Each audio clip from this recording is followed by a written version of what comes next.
What's a console game? People do not know this great video gaming term. Let's unpack it. Now, not every game that comes out on a console is actually what we call a console game. But games that do come out on a console, usually most of the time, are what we like to classify as the console game. Generally, it's a game that's designed to be played on a console. They're usually incredibly basic, incredibly simple, and usually low budget or just poorly made. So, not every console game is a console game, but any game can be a console game, if that makes sense. Great examples of this would include Palworld, Elden Ring, and of course Helldivers 2. Take Elden Ring for example. This game overall is incredibly simple. It's in a third-person perspective, very nice and easy to use on a controller. It features an excessively large roaming world, once again very popular on console games. And of course everyone's favourite is the limited weapons, or simply having a weapon wheel, where you can essentially just hotkey your four most favourite weapons and then just simply use your diagonal pad on your controller to switch around weapons and items. And this is of course a feature found only on and in console games. PC games don't limit you, as you have a keyboard and you can press a vast number of different keys to select what you need. Now, there are many other features, but it's one of those things where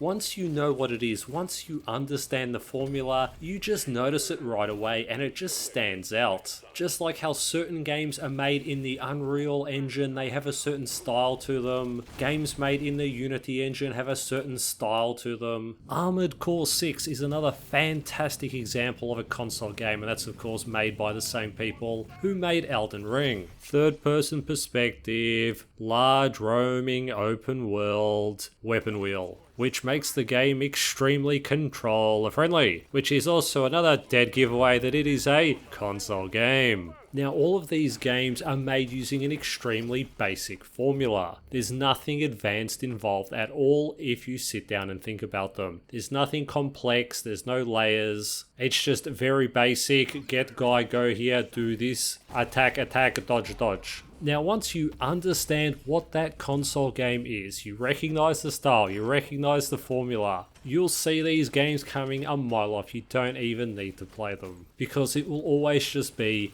another mid-console game. And these games can only ever reach that mid-level. They can definitely be trash, they can be mid, but they'll never be a great game.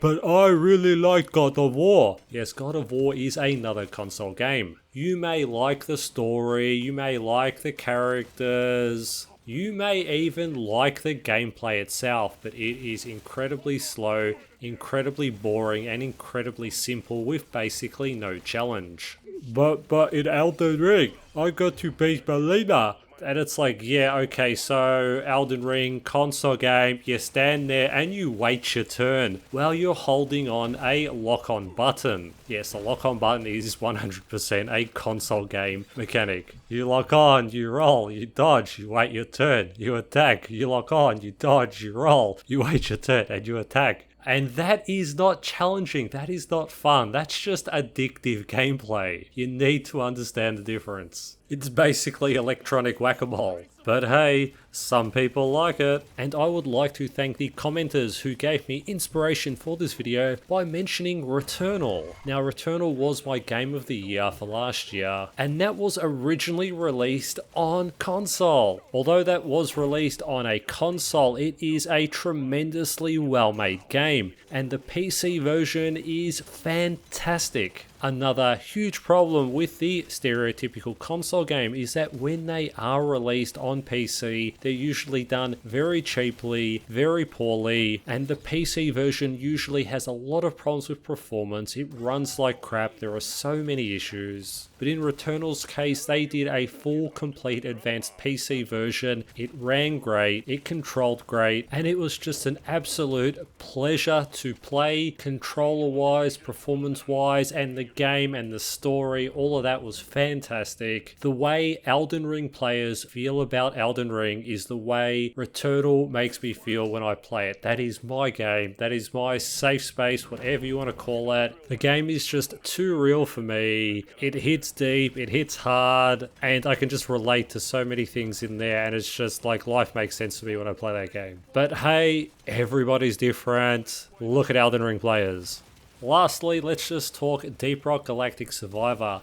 Yes, this was a game that was made for consoles, however, it was made extremely well, and the PC version is extremely well done, so unfortunately it doesn't get the term of being your typical console game. But it's a basic auto shooter. Yes, it's an incredibly basic game, but it's been incredibly well made, and also it's got a very realistic price. They only want $10 for it, which is why I love it so much, because it's a great game, it's well made, and it's incredibly intelligently priced. There are just so many games that come out $40, $50, $60+, and you're left asking yourself, where did all that money go? Oh, and just circling back to Helldivers, yes, that is more than likely a mid-game. However, it is such a bad PC version of it, I just can't be bothered getting involved. 6 months, 12 months down the line, when they've actually fixed it, when they've made a proper version like Returnal, that took 18 to 24 months for them to make a good PC version, then it's worthwhile getting into Helldivers. I just don't care. I hate playing badly performing games with bad controls, bad optimization, network login areas, yes, the server's full, and that sort of annoying crap. I just don't care. It totally turns me off. Plus the earn your cape. I hate superhero stuff. It drives me mad.